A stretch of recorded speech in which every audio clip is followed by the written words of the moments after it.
Hello everyone. It's James again. And before I start today's video, I just want to quickly say, all work in this video contains 100% original content of and by myself James Smith, otherwise known as Bgood 4000, and was uniquely created with NAWMAL software, by myself James Smith. As I purchased commercial rights from NAWMAL to produce my unique and original video with this software.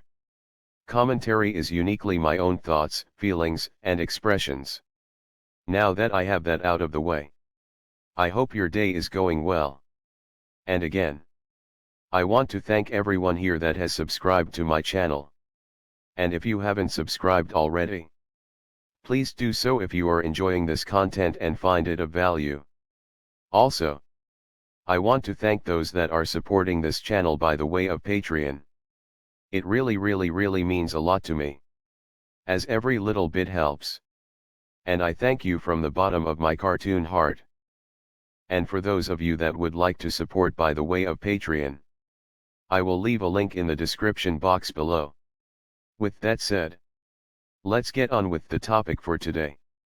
And this topic will also in a smaller level show you that you might be dealing with a narcissist in your own personal lives. So it is a big red flag to look for.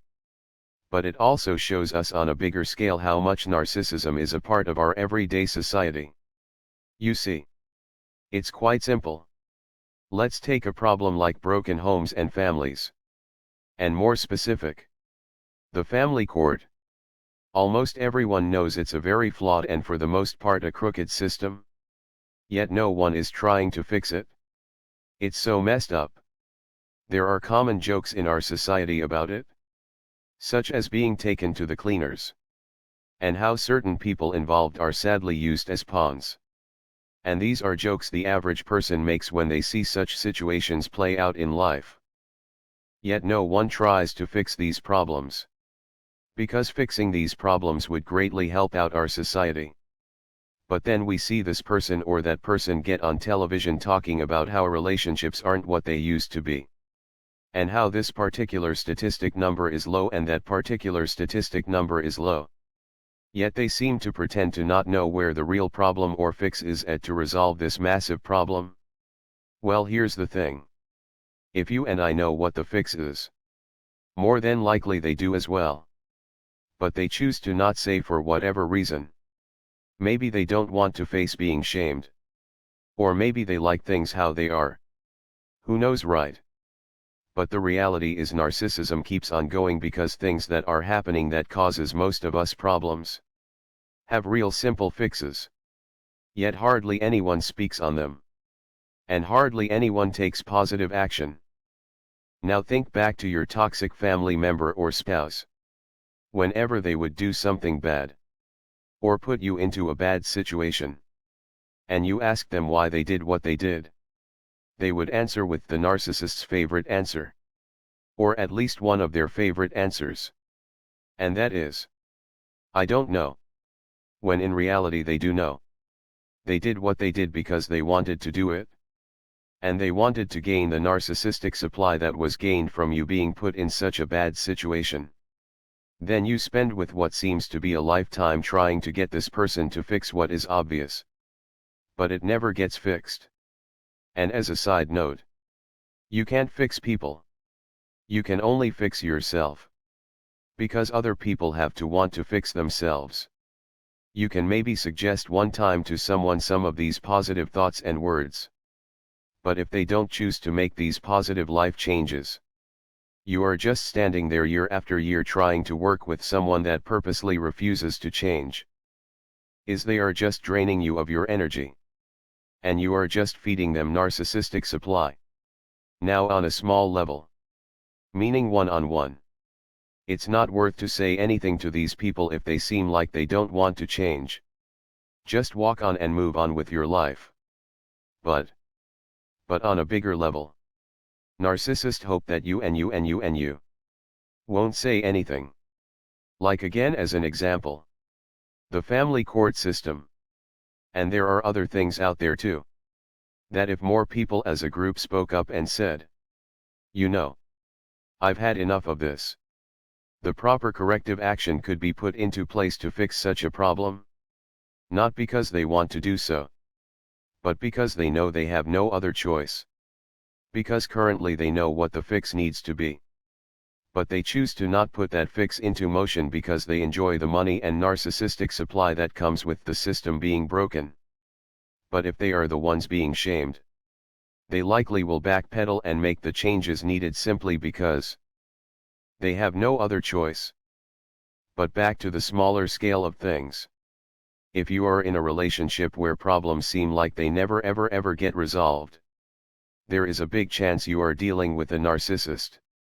Or if when you first meet this person you are getting along very well, and they seem to be a great listener, and problems seem to get resolved very quickly. Now after the love bombing or honeymoon phase is gone, you are now stuck in problem after problem and there is no proper communication or problem solving going on. You are probably dealing with a narcissist. And it's probably best you figure out a proper exit and you leave. Because this relationship isn't going to get any better. The first person I noticed this with was my mother. There were so many messed up things in my home of origin. And I would question things early. Which slated me to be the scapegoat as my mother noticed I knew what was happening to a degree and she wanted to make sure no one would believe me if I called out for help. But I would see certain things. And I would have a fix all ready to go. And ask my mother, how come this is happening? And how come we don't fix it by doing this or that or the other? You see, I'm pretty sure my mother knew what the fix should be to fix the problem. The problem she created. But the simple fact is she didn't want it fixed. Because fixing the problem meant no drama and no narcissistic supply. And when dealing with things on a bigger scale, it's the same exact thing. Plus with a lot of money involved. So please know. If you are looking at a problem that has an obvious fix to it, chances are, the person that is for the most part creating this problem likely knows what the fix is as well. However, they purposely choose not to have this problem fixed. And that should tell you all you need to know about this person and the relationship you have with them. And on a bigger scale it's sadly the same exact thing. Do yourself a favor and watch some of these shows that talk about how failed relationships are more common today. And then watch them blame it on everything but what the problem really is. Or they act like they have no clue. Then ask yourself, do they really know what the problem is? Or are they just faking like they don't know for this reason or that reason? I think if you search your soul, you will come to understand. They likely know. But admitting so might get them shamed. Or out of a job.